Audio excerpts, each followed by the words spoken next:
CBSE board exam अगले साल से 2 बार होगी। सीबीएसई 10वीं बोर्ड परीक्षा कंपार्टमेंट खत्म, देखें कब एग्जाम कब रिजल्ट। केंद्रीय माध्यमिक शिक्षा बोर्ड सीबीएसई ने 10वीं की 2 बार होने वाली परीक्षाओं का ड्राफ्ट जारी कर दिया है। 2026 में होने वाली 10वीं की परीक्षा का पहला राउंड 17 फरवरी 2026 से शुरू होकर 6 मार्च 2026 तक चलेगा।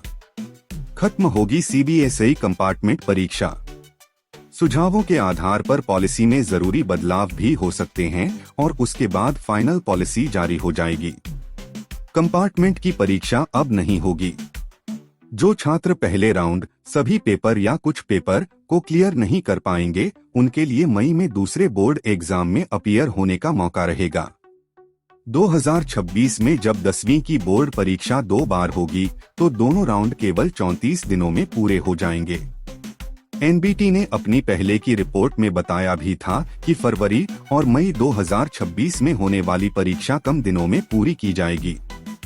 2025 के मौजूदा सत्र में 10वीं की परीक्षा 15 फरवरी से शुरू होकर 18 मार्च तक चलेगी, यानी एक ही परीक्षा में 32 दिनों की समय सीमा रखी गई है।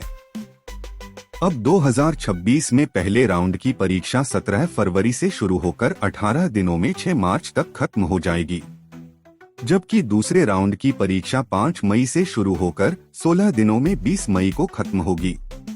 इस तरह से दोनों राउंड की परीक्षा केवल 34 दिनों में पूरी हो जाएगी और जल्दी रिजल्ट भी आ जाएगा।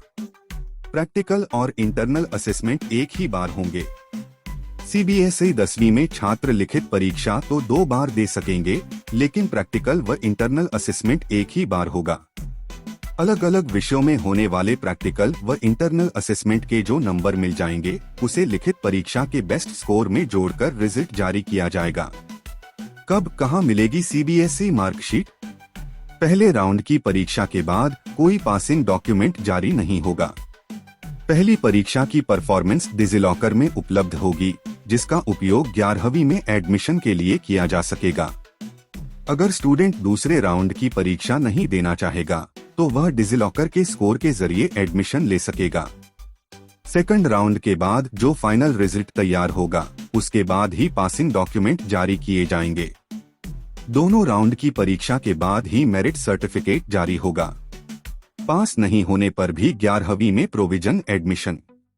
पहले राउंड में सीबीएसई क्लास 10 में जो छात्र 5 विषयों में क्वालिफाई होंगे, उन्हें भी पास घोषित किया जाएगा। इस स्थिति में भी छात्र को 11वीं में प्रोविजन एडमिशन मिल सकेगा।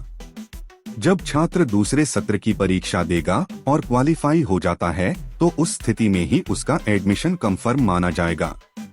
जो छात्र पहले एग्जाम में क्वालिफाई नहीं होते हैं, उन्हें इम्प्रूवमेंट कैटेगरी में रखा जाएगा और वे दूसरे राउंड की परीक्षा के लिए एलिजिबल होंगे।